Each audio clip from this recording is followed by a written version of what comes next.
Actually, on a serious note, so you had yesterday on the radio Professor Desai, Ranjani Munsami, Yeah. and Professor Fikeni. Yes. I must be honest with you, Ashwin, and the two of us, you would think we hate each other, which is probably the case. No, not at all. But we actually get along well. But it sounded like a revisionist group of people who have changed their mind on Polokwane. My question to you is, why didn't some of you see 5 years ago this coming where we are right now? Because as you know, some of us said, Hawkeye, the train is not going in the direction that you do. And that's why that's a serious question about whether there is a prospect of the current president being recalled and his successor, whether it's his former wife who's now in Addis Ababa, or any of them being recalled. Was a precedent being set? That's the one question I have for you. The second question I have for you, Ashley, is why is former President Mandela, may his soul rest in peace, why is he taken out of agency about the so-called 96 project, right? There's a group of people, and two of the main characters, according to the script, are the Pahad brothers. You know, they met in smoke-filled rooms with their boss Mbeki, and they wrote this class project. But our former president never made mistakes. He wasn't there. He didn't preside over these things. Real dialogue means we're going to have to do some serious introspection about all of us post and pre-94. Those are just two for you. Any further hands while he thinks about those? No, tell you. My name is Brian Masbuko. I'm an entrepreneur. I think I have a big voice. My question, thanks for the book, where I thought I had it. Like I'm saying, my name is Brian Masbuko, entrepreneur. And I was fortunate during, now it's called the Department of International Affairs. When it was called Foreign Affairs, I went there when they were setting up part of this embassy. One of the things, particularly, I'll ask a question referring to the issue of electricity. We have one of the biggest or the largest, if I'm wrong, is correct me, the Congo River. So we're having a challenge in terms of electricity in South Africa. So I just want to know, there is no possibility that we can tap in, because I remember there was part of the negotiations with the DRC government so that we can build hydro steel so that we can supply partly of SADC in terms of electricity. And also there was another deal in terms of the French government building power stations for electricity. What happened? I just want to know that. Thank you very much. Yeah, as the mic do the rounds, apparently we're not Malawi, hey? Remember. More questions. Okay, I'm going to take 3 more questions. 1, 2, 3. Let them respond, and then I promise you we're coming back to as many of you. So let me take 3 more, please. Okay. Thank you very much, Prof. My name is Insurgent Diplomat. The question I want to ask you has already touched on it, but I think it should be a little bit more extensive. Because you were saying earlier on, when talking to Mr. Pahad, that there is no way that we can solve our problem unless if we go through the negotiated route. What do you think is the root cause in terms of diplomacy failing in the world and solving the problems of the world, and I include South Africa in all of that?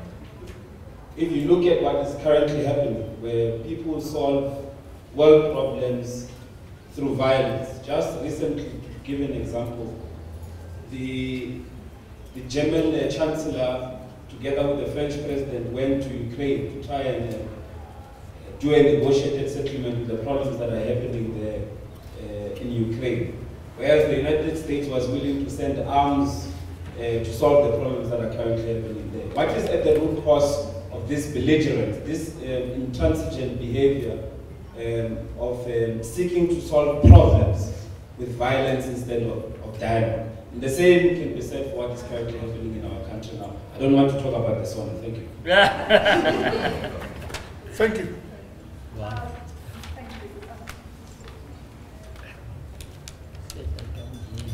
So my question, I'm Professor Nia Swart, I'm a Professor of International Law here at UJ. I can see that the book is very useful on many levels. It's just that it happens very often that I find myself in various circles where there's this reminiscing about the past, nostalgia for the past. Certainly in legal circles, the Constitutional Court judges would talk about the struggle, what happened in 1980, etc.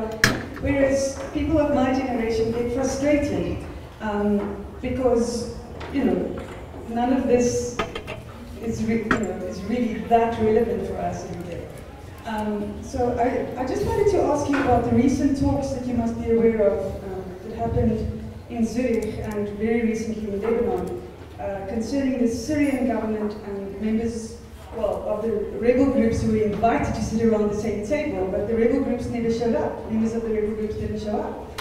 So I'm more interested in the mechanics of making that work.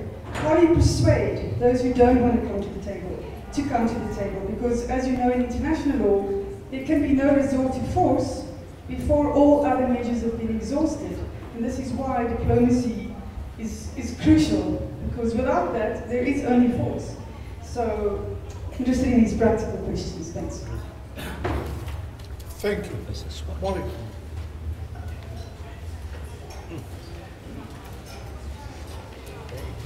Thank you, Chair, and thank you to the presenters and Professor Ashwin's editions. My name is Molly Kamini, I'm from Selo, and my question is directed to Professor Khan, but I think our professors would also add, and Aziz. And my question has to do with your quotation of Gramsci. The old having died and the new having to be born, and we being at that stage where the new must be born. And my comment, which is combined with the question, is what becomes then the responsibility of the former oppressor in that regard? Of course, I hear your opinion about the ANC, but what becomes the responsibility of the former oppressor? And by the former oppressor, I mean those who own the means of production and those that continue to own the means of production. Because those that own the means of production continue to own them. And apartheid was when we talk about the base and the superstructure, and apartheid was what also affected the superstructure. And some of these protests has to do with what is happening in the superstructure and in the economic base. So who has the money? I hear people are calling for the president to pay the money, but for me the paradox is who has the money, and who has the means of production, and who drives the economy, and where is the redress from those who are driving the economy? Are we seeing it? Is it forthcoming? Will the ANC be able to push people to do it?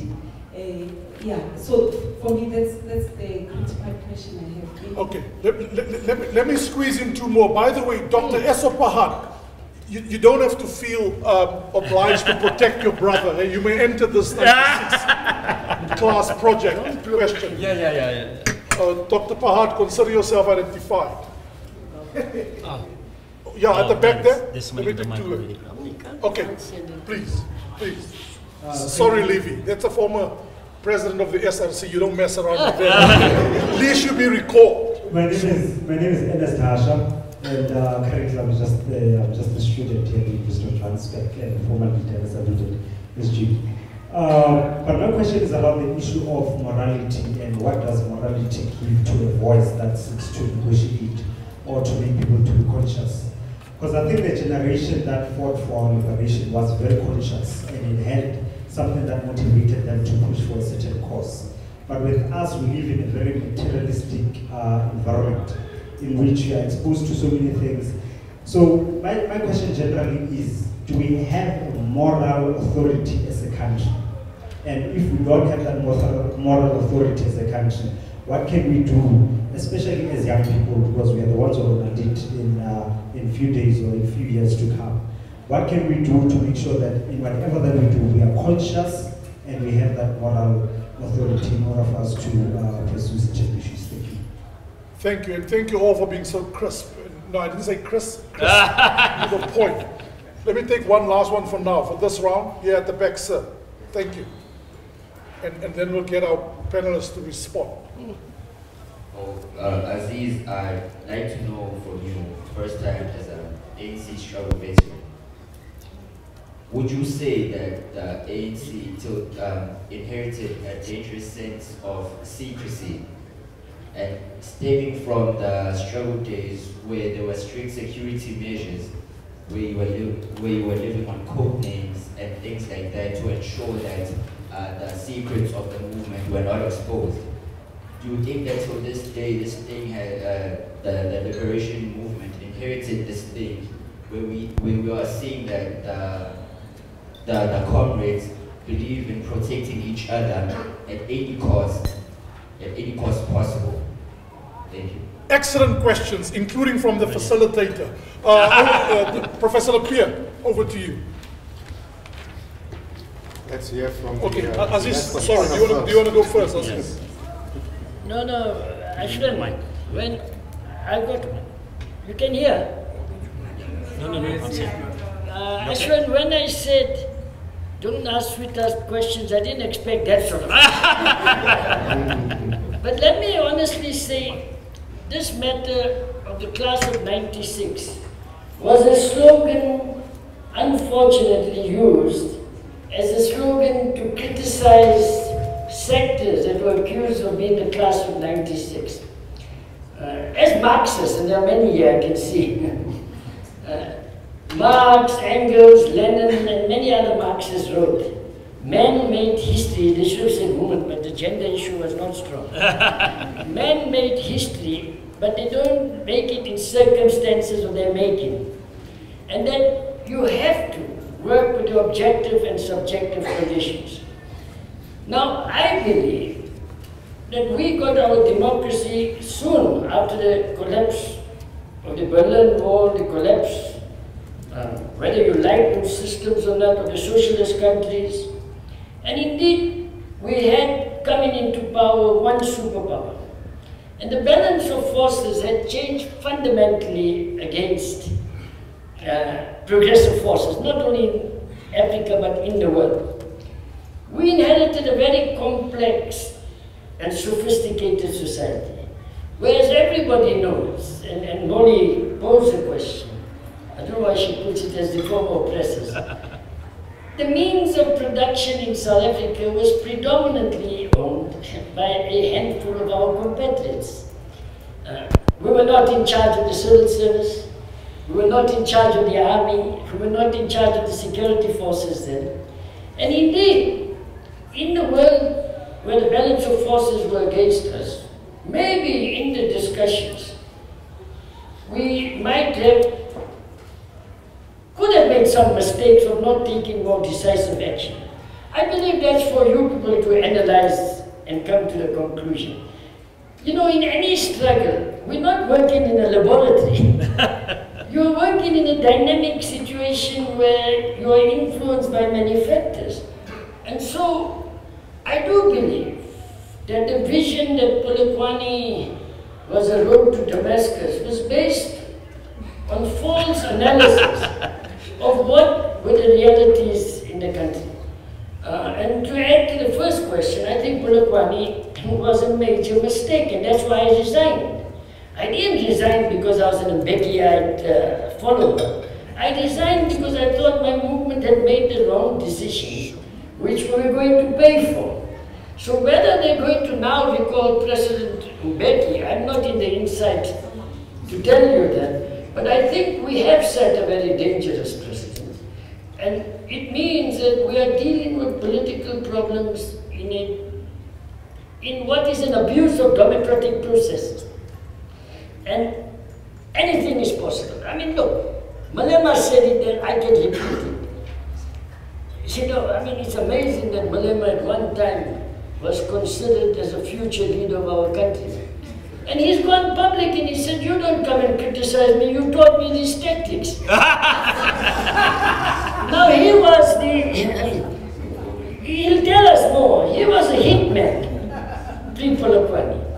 And he's going to tell us more as he feels now. I agree with whoever said, we must avoid the use of cockroaches and counter-revolutionaries. You look for cockroaches and counter-revolutionaries and everything, you'll miss the real counter-revolution. So, I didn't hear the interview yesterday, but I think it would be wrong now to suddenly go back and say, that period, we made a mistake in understanding that we are removing the centrists and the liberals, and we are now putting into government progressives. One thing I learned in the ANC is that individuals are not bigger than the organization. And the terrain of struggle continues to be, how do we influence policies in the right way? I will tell you that I think now we can reflect back.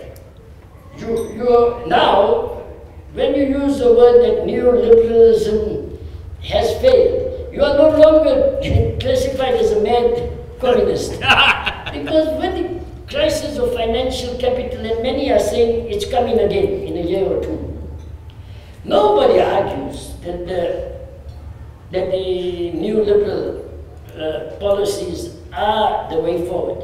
At the same time, we must accept Soviet-style command economy did not work. Now we have Chinese socialism, or socialism with Chinese characteristics, Vietnam, or socialism with Vietnam characteristics. The Cubans haven't called it socialism with Cuban characteristics. But the challenge to the progressives are, having said we need fundamental new policies, and unfortunately I think the movement is making a mistake where they want to believe, like many progressive movements did and got destroyed, that we have passed the stage of the national democratic revolution and that the ANC must become the terrain of socialist transformation. That is the role of the SACP and other left movements. The ANC's task as mobilizing all strata of our population is to complete the national democratic revolution. And I think progressives will make a mistake if they think we have completed the national democratic revolution and it's time for socialism now. I think the left must prepare for that moment when the left can put, because the left is in theory supposed to be representatives of the working class whose program is socialism. You can't, by wishful thinking, turn the ANC into a vehicle for socialism. The ANC has a vehicle for progressive nationalism, and it's a terrain of struggle. You do find in the terrain of struggle that the progressives are not playing the proper role within the ANC, that reactionary nationalism can take ascendancy. So the left has to come, I think, to a better understanding of the stages of our revolution and how we move forward. I don't believe that we were consciously adopting a neoliberal policy. I think GARE and the RP was an indication of what our objectives were. I think there's not sufficient analysis of what the NDP is. And I think too many different economic ministers are not speaking to the NDP. They're speaking differently.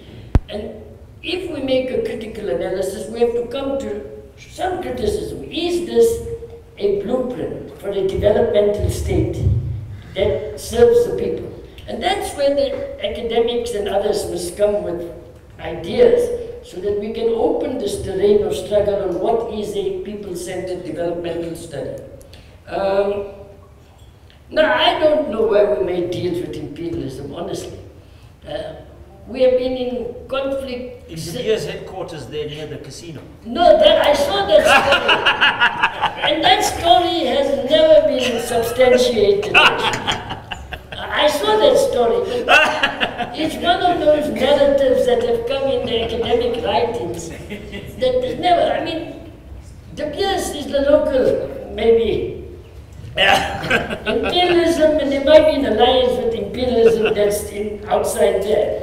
But I think that story, we have to put it to bed sometimes. I think the narrative on Zimbabwe has been very distorted. I think Zimbabwe now is going through a different challenge. I think the very fact that the EU belatedly has given them a 270 million euro loan is an indication that they have now understood you can't overthrow the ZANU-PF regime and you must plan for the post-Mugabe. But we were arguing not in support of Mugabe, we were arguing against regime change in Zimbabwe. And honestly, that would be our position whether it was Saddam, whether it was Gaddafi, and today, when there's an attempt to regime change Syria. All of those have led to very serious consequences for the international community. So, you're right. We can't just stop at 1998. And I think what needs to be done is that those who had different experiences must now begin to write so they fill the gaps. I think there are many gaps in what I have written. My mandate from the publishers were, Madiba is not going to be a very long, you better give an ANC perspective of how we got to negotiate a solution. But I think you're right, we must critically look at what happened after '94 to answer all the questions that's in everybody's mind.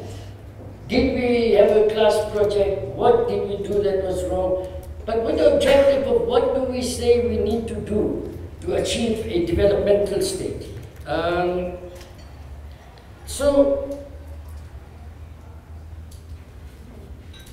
No, Chris, I don't know whether Madiba was, maybe when Madiba was alive, people forget to say it was under his presidency that the so-called class of '96 project started. But look, that's a debate that we have to go into.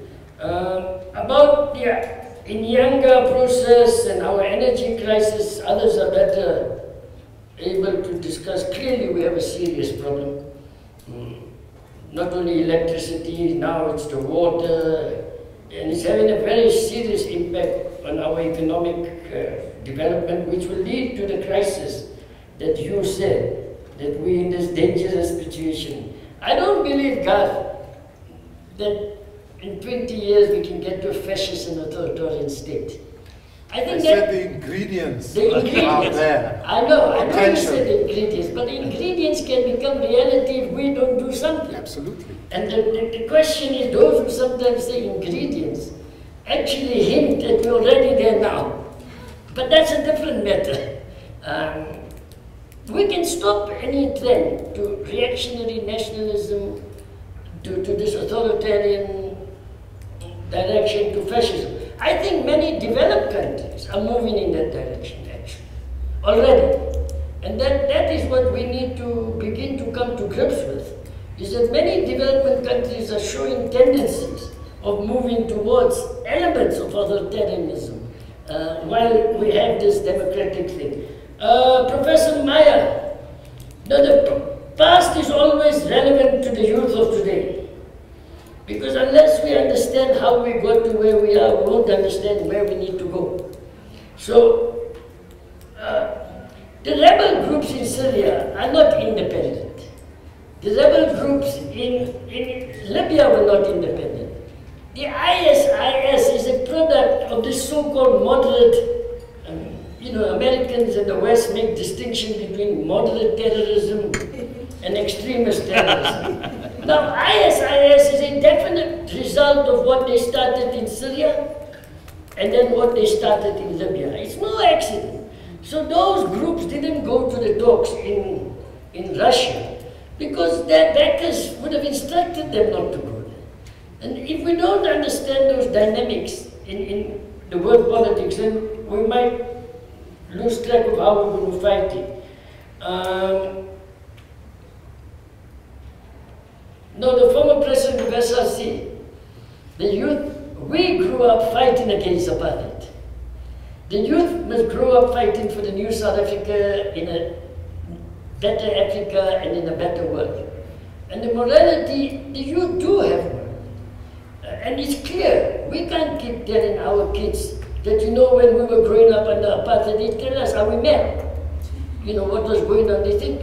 But we've got to find some way to get them to understand that they have a role to begin to play and contribute to this new South Africa. And the quicker the youth move, I'm not saying join us, I'm just saying the youth as a youth must be mobilized for progressive change. And it can be in many ways. Because the youth today also come out of institutions. Ideologically, they have to be the leaders in giving the... You're right. We grew up in a new liberal capitalist economy all over. And the values that we have been taught every day in the television is the materialistic values.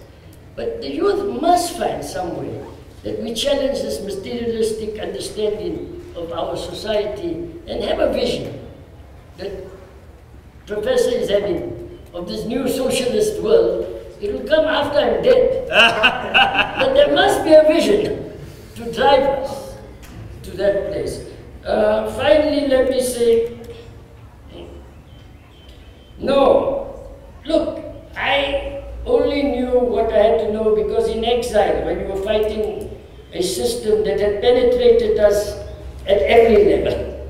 It's not only the intelligence services, it's the police and the military. All liberation structures inside and outside were heavily penetrated. And the need to know rule was essential. I don't believe that in today's situation, that method of work can still function and should be allowed to function. Because we are no longer underground, we're a ruling party in government, and openness is now what we need to fight for. And I see the newspapers are writing about this, that we exiles came back with this conspiratorial theory, and the president was head of the greenhouse, the intelligence of the ANC, and now he's imposing the securocrats. I think we must be careful of that sort of analysis. If there are tendencies, we must fight it. Thanks, I hope I covered all. You know, you certainly did. Okay. I promise you will do one more round. Let me just give Professor Lapierre 1 minute. 1 minute, and then... No, you have to. You have to respond to something. Oh. It's compulsory. Okay. Look, coming to your question, let me try and answer it this way. What you're actually referring to, in my view, is a very weak or fragile social contract. I believe that the RDP, if it had been implemented to its logical conclusion, not only would it have met basic needs, but it would have been almost a moral charter for redistributive justice in this country. The philosophy of the RDP was to drive development through growth. But for some reason, there was a turn to a kind of neoliberal logic where GEAR, in a sense, reversed that. You're going to drive growth through development, which actually, in my view, reproduced the racial capitalist nature of social and productive relations in this country. In the sense that wealth continued to be concentrated, highly concentrated, as a matter of fact, more or less resembling the old nature of ownership during the apartheid years. And you could even push the argument, cynically maybe, that the black middle class was co-opted as a comprador class in that project, in a sense. So your question relating to what happened to the former, really nothing, because it was business as usual based on the nature and the character of this country's economy on the one hand, and then the challenges and imperatives that came with a very broad-based liberalization agenda flowing from the GATT to the WTO. And the policy decision that economic growth in South Africa would be externally oriented, and we would strive for a kind of market access agenda that would give us the best options to build a competitive economy in global markets where we had either comparative or competitive advantage. Now, you know, the sad news is that where we are now is really reproduced, and here I would really commend you to read Frans Fanon on this one. And South Africa is not unique in the annals of post-independent leadership here. Fanon makes a very powerful argument that the post-independence leadership in Africa, with the best of intentions, essentially mimic, the colonial regime, in the sense that they follow the same patterns of colonial accumulation, extraction and control. Is South Africa any different, I ask you? Ashwin, thank you. Ashwin, answer at least one question, and others you feel you would like to answer. But seriously, is there a new revisionism amongst former so-called left civil society organizations who had an obsession with a short man, the president, who then robbed people of an enemy, and now we have to do some serious analysis about the real state of affairs? Is there new revisionism? I think you absolutely, I think there is. And I think that, you can just see this realignment. I think that, first I want to start with, Prof's quote from Gramsci. And I think it's a very powerful quote because it's saying the old is dying and the new is not yet born. And as we know, that the old is dying, but it can resurrect itself. It can be reincarnated. And if you look at the history of India and the Congress Party, there was Jawaharlal Nehru fighting against Hindu fundamentalism, fighting against this kind of, inverted commas, backwardness. But look who's in government now. But the very Hindu fundamentalists who supposedly sponsored the killing of Gandhi. So the old never dies. And it's like those geckos, you cut off its tail, but it grows again. And so you can see in South Africa, this idea that the old is dead is never dead.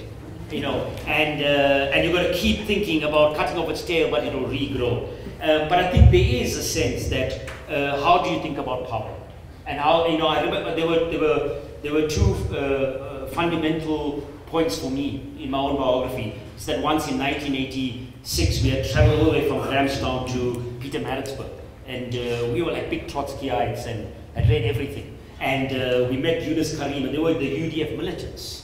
And Yunus Karim said something that still haunts me to today, because we were critiqued the Freedom Charter, the people shall govern, doesn't have class content, the economic program is not spelled out. It was a good left critique, and he said, comrades, one day you're going to have to spill your blood to even have the Freedom Charter. The second one was you at the ICC.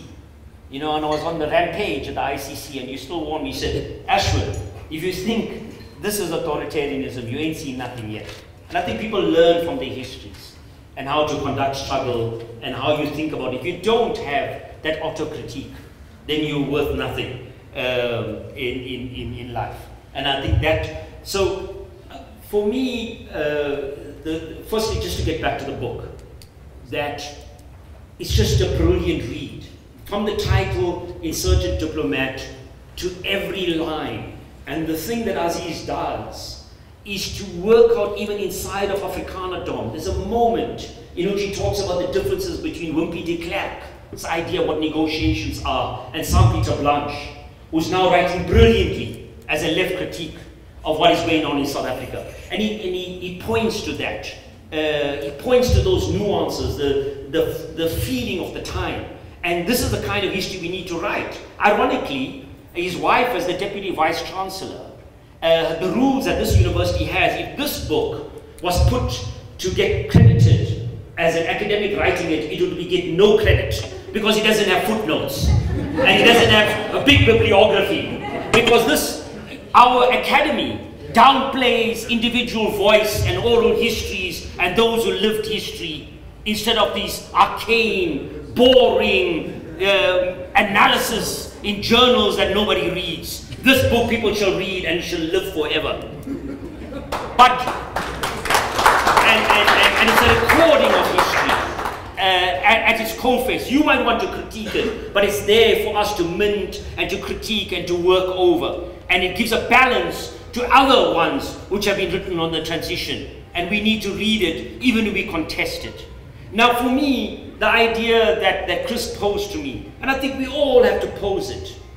And once again I'll go to my mother. My mother came here in 1890, a family as Catholics from Pondicherry, and they loved this idea that they were Catholics and so on. But about 9 years ago, I came home and she said to me, Ashwin, I've left the Catholic Church. I want to be a Pentecostal. I said, why, mother? She said, I went to my brother's funeral. They were singing and dancing. I want people to be happy when I die. I'm a Pentecostal, bury me like that. And so her idea was, because the Pope had gone to India and he spoke against birth controls, and she said, the Catholic Church can never be reformed. And I change.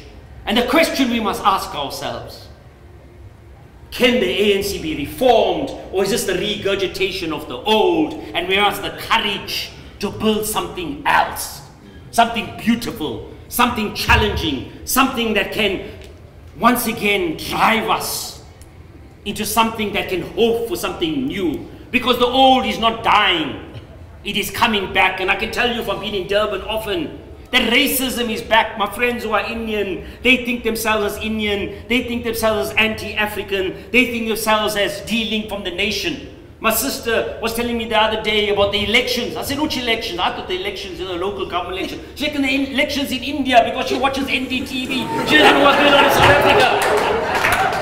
So, the old never dies, it comes back in new forms.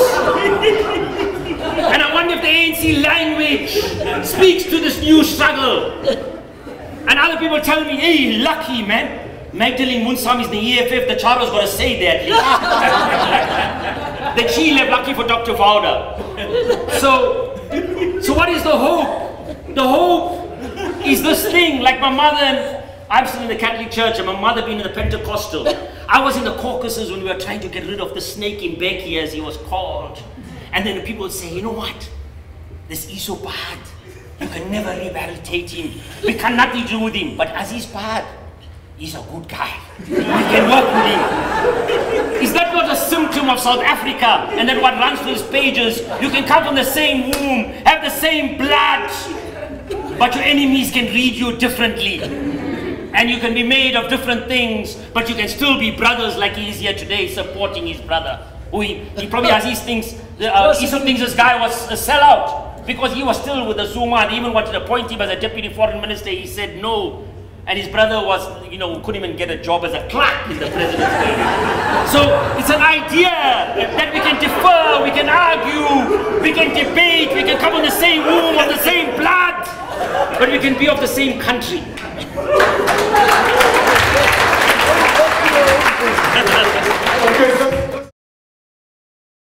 The University of Johannesburg. Rethink, reinvent.